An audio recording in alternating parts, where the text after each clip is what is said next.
So Hasbro had a really great Marvel Legends reveal this week, and I'm excited because they are playing the long game. And what do I mean by this? Well, it's really, really exciting for me, and especially as a collector and a toy making professional, to see when a company embraces existing collectors and their collection. My Spider-Man Marvel Legends collection. I already have a Dr. Octopus figure. Would I buy another Dr. Octopus figure if it came along and was superior? No pun intended for superior Doc Ock. Of course I would. And, I expect there may even be other Doc Ocks I may buy. I've had this one. I used to have this one, but I since sold it off when I was able to replace it with the Hasbro version. So like a lot of collectors, a big part of the hobby is upgrading when upgrades become available. Now, the current Doc Ock, meaning that one on the left, the Hasbro one, had a bit of a limitation in the sense that he didn't have bendy tentacles. Bendy meaning like kind of like Gumby, like and pokey, with the metal going through rubber to allow more posability. Sometimes this is done for quality control. It may have also been done very much as a cost-saving measure because, well, bendable tentacles are more expensive than non-articulated plastic tentacles.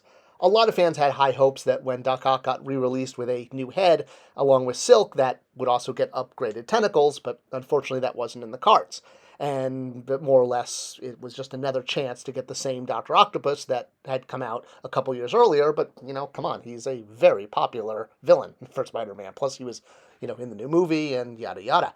Now, noting the cost of the extra arms, you'll see in his the carded release, there was no Build-A-Figure piece. The extra arms basically took that slot in the X-Factory cost.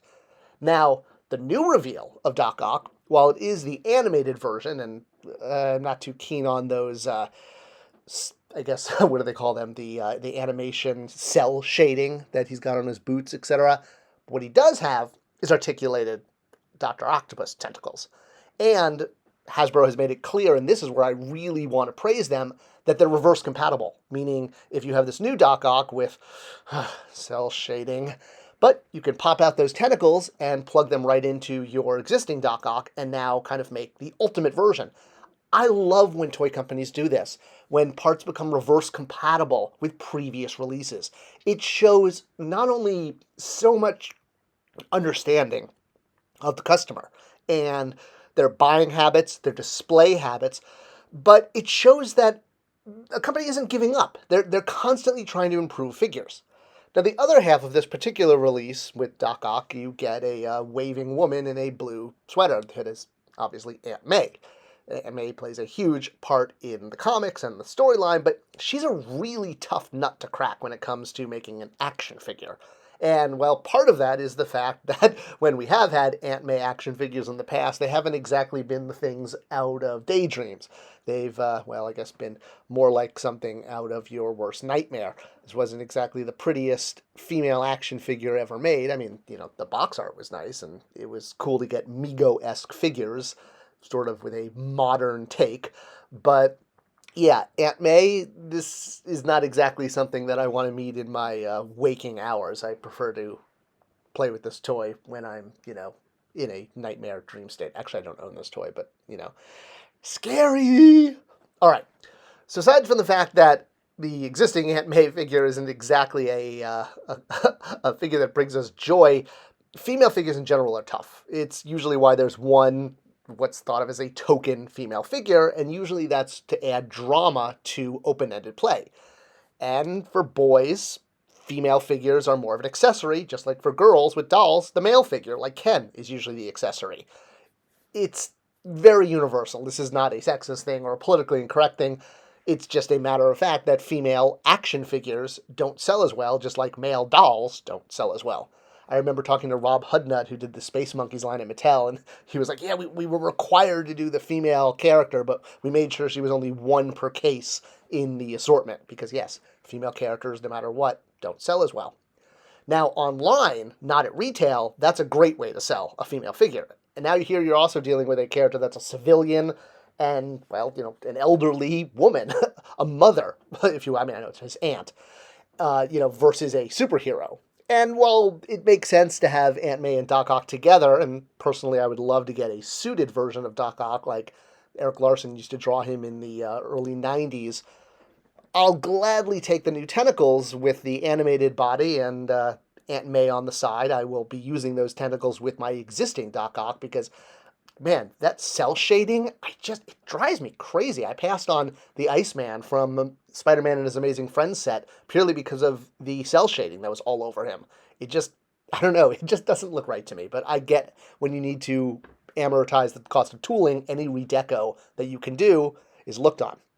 Now, in the past, Hasbro has done a more forward thinking as well, like with the Professor X and Hoverchair set, it came with that extra head there you see floating in the middle with the fez on top and the nice Ray-Ban sunglasses. So this is obviously not a head for Professor X, this is the Shadow King, one of his enemies, and it's not meant to be used with the Professor X body. It's meant to be plugged on to what I guess you would call the robust buck, the one that they use for Kingpin.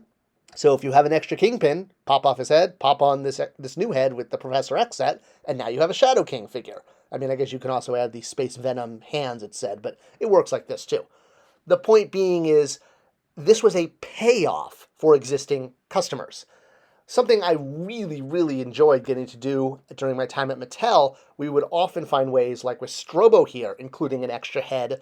This was an unmasked head for Zodak, the black version of Zodak on the right there, because we couldn't include that extra head on his single carded release. Or another example, when we were doing one of the Snake Men, Ratlore, we could not afford to include the armor because of the enormous amount of deco hits needed on the scales. We thought we could do one sort of brush up and down the arms, but it turned out every single scale had to be individually hit with deco, which meant we couldn't afford the armor, but later on we released it as part of a weapons pack. So again, even if you can't get something for a cost into a package, like Doc Ock's movable, bendable tentacles, there's options if you have a brand team that is dedicated and essentially has longevity, is on the brand long enough to know to do these things. And it's a shame because brand management teams get switched over a lot. So to kind of bring it full circle, while I'm not keen on the animated version of Aunt May, I'm glad to get one, but I'd love to just get a new head. If another head was offered as a more comic book Aunt May, well, much like they, threw in an extra head with Gwen Stacy to get both of Peter's girlfriends, Mary Jane, at the same time, this would be an awesome way to keep, as I say, playing that long game, including extra heads for previous figures.